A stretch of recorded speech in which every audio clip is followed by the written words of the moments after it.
Vous fermez les yeux et tout s'estompe. Votre corps reste au lit, mais votre esprit dérive vers des endroits qui semblent tout aussi réels que la vie éveillée. Mais où va exactement votre conscience quand vous dormez? Si le sommeil n'est que du repos, pourquoi votre esprit crée-t-il des mondes entiers, des conversations et des événements qui semblent parfois plus vifs que la réalité? La science nous dit que le sommeil est le moment où le cerveau se restaure, mais cette explication effleure à peine la surface.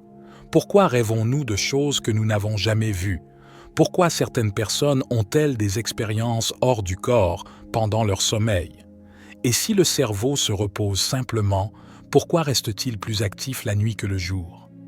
La vérité sur la conscience pendant le sommeil est bien plus profonde que ce qu'on nous a dit. Pour vraiment comprendre, nous devons décomposer cela étape par étape. Qu'arrive-t-il à la conscience pendant que nous dormons? Est-elle vraiment à l'intérieur du cerveau ou se passe-t-il autre chose? 1. Votre cerveau ne s'éteint pas complètement. Il s'active.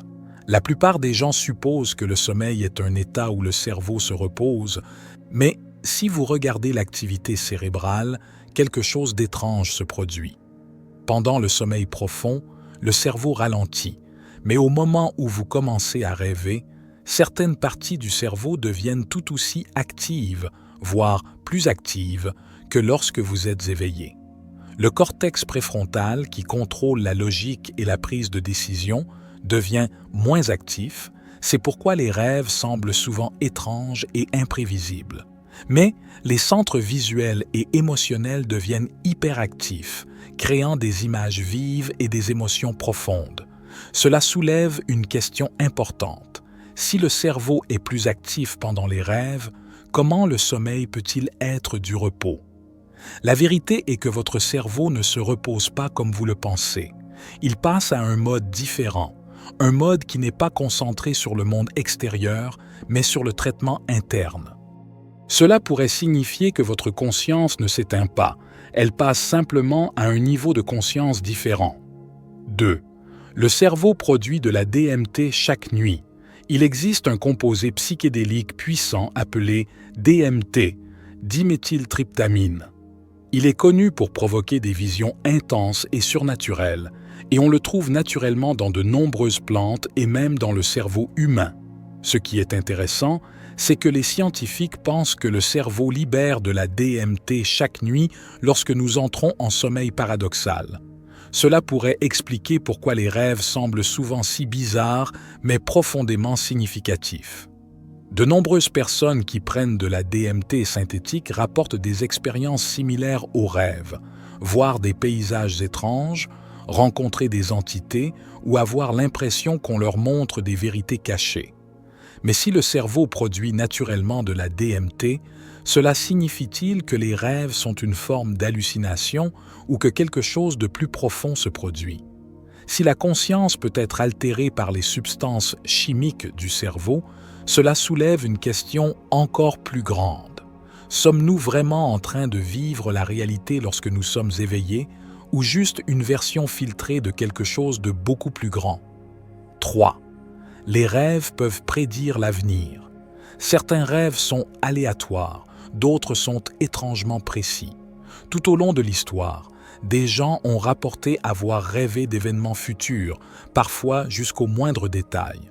Des études sur les rêves précognitifs suggèrent que ce n'est pas juste une coïncidence.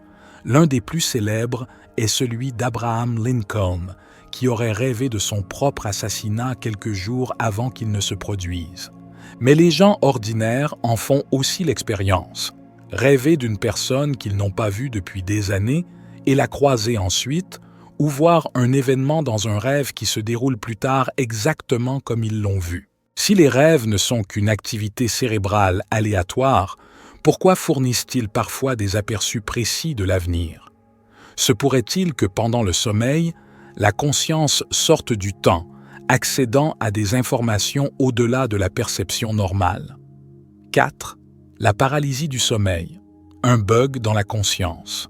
Si le sommeil n'était qu'un processus passif, pourquoi certaines personnes se réveillaient-elles paralysées, pleinement conscientes mais incapables de bouger?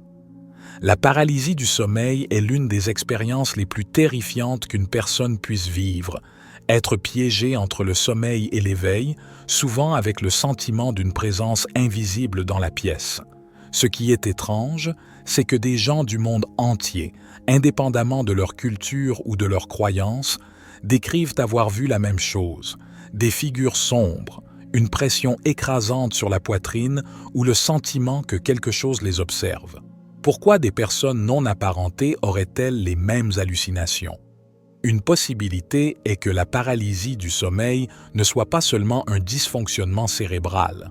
Au lieu de cela, il pourrait s'agir d'un moment où la conscience glisse dans un autre état, un état où nous devenons brièvement conscients de quelque chose que nous ne sommes pas censés voir. 5. Le rêve lucide, la capacité de contrôler la réalité.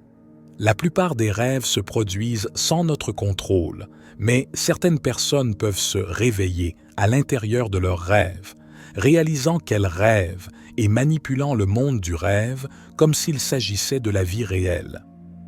C'est ce qu'on appelle le rêve lucide, et cela prouve une chose. Lorsque vous dormez, votre esprit est encore assez actif pour prendre des décisions conscientes.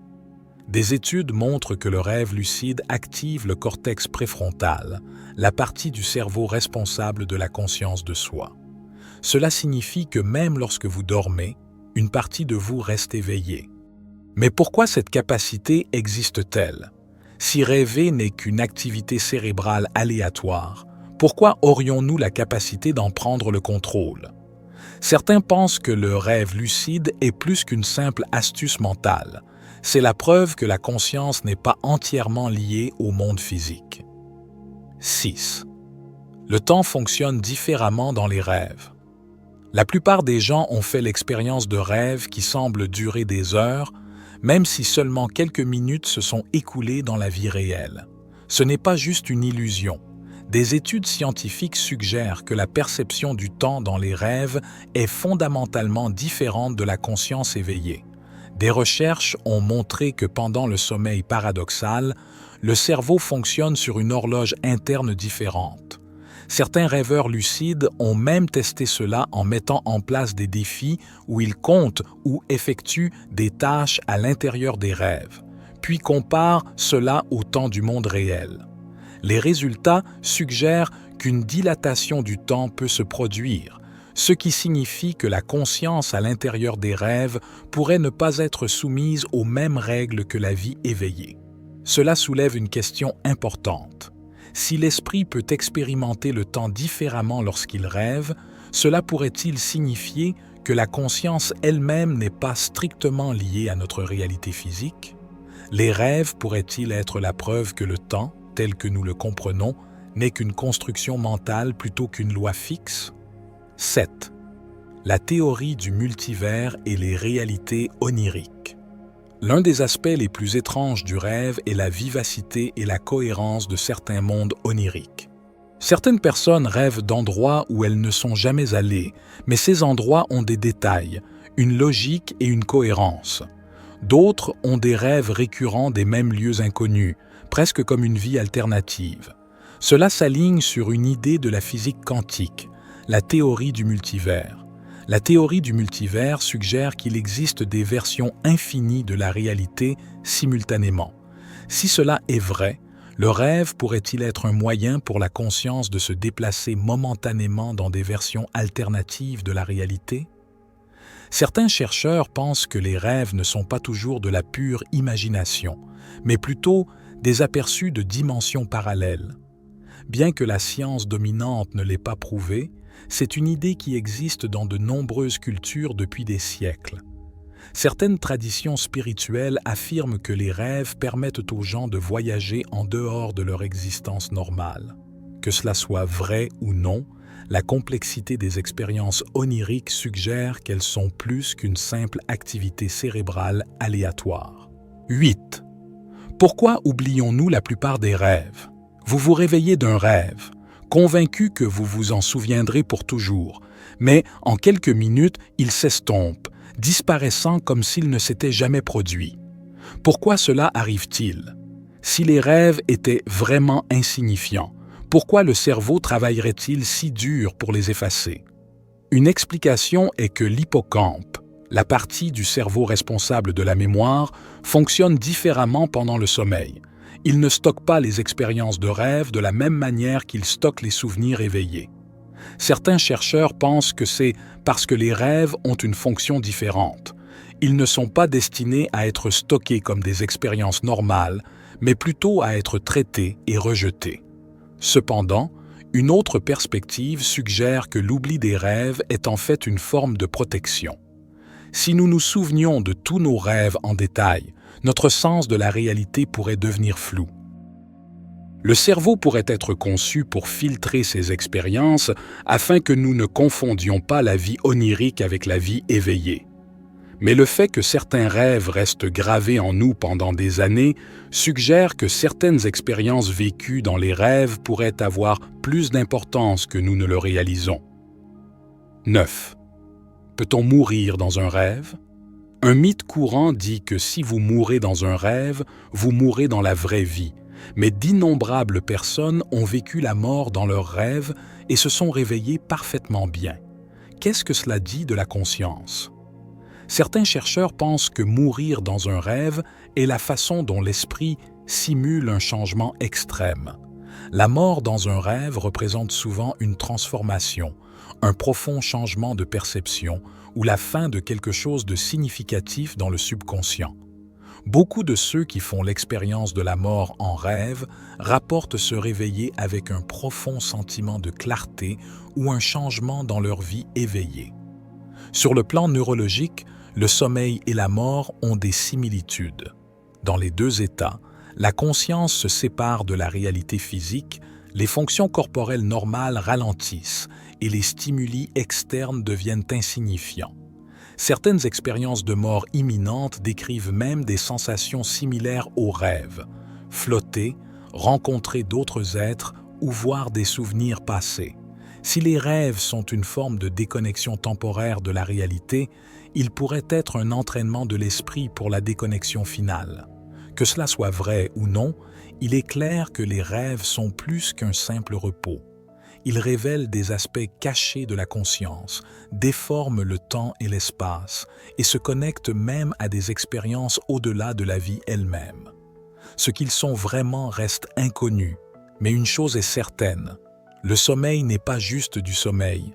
C'est une porte vers quelque chose de bien plus profond que ce que l'on nous a laissé croire. Un grand merci à tous nos incroyables supporters. Votre engagement, vos questions et vos expériences partagées rendent ce voyage encore plus spécial. Si vous ne l'avez pas encore fait, assurez-vous de vous abonner et d'activer la cloche de notification. YouTube ne vous avertit pas toujours des nouveaux téléchargements, donc vérifier régulièrement vous assure de ne manquer aucun de nos précieux contenus. C'était David, pour la sagesse infinie. Soyez bénis, mes amis.